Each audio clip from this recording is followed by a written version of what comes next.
When I was a young girl, I lived in El Paso. I danced in Rose's cantina at night. I flirted shamelessly with all the cowboys.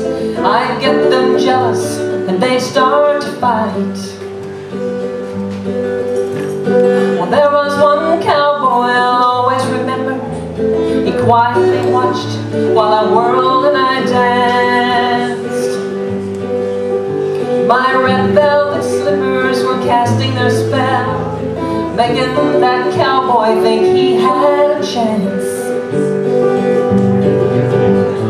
One night my brother Roberto came in. So glad to see him was I.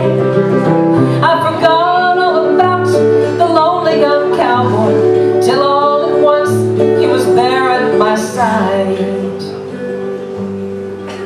Well, it was easy to see he was sadly mistaken, thinking my brother was some other man.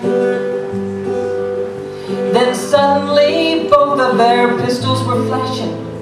Roberto fell dead and the young cowboy ran. I heard a galloping horse leave the tavern. I picked up my dead brother's gun. I ran down the street in my red velvet slippers. Oh, I killed that cowboy for what he had done. Well, I came to my senses at the edge of El Paso. The streets were so dark, I could not see the tracks.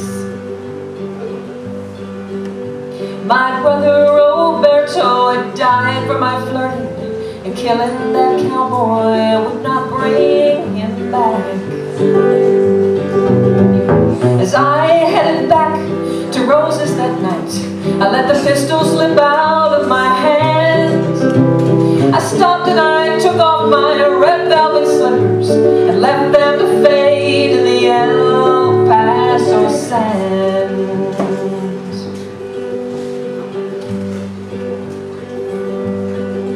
Well, a week or so later, the sheriff came in with all of his deputies gathered around. Oh, they knew that cowboy would come back to fight me, and when he did, they gunned him down.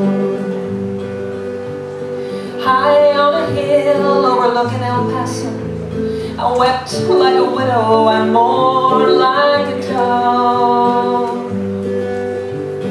I let my brother die for my teasing, and now a cowboy would die for my love. I heard the rifles at Rose's back door.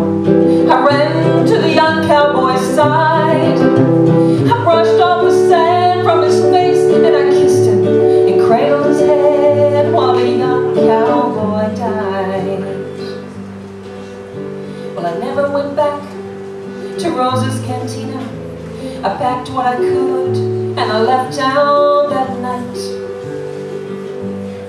And I never went back for my red velvet slippers. And that is how I told El Paso goodbye.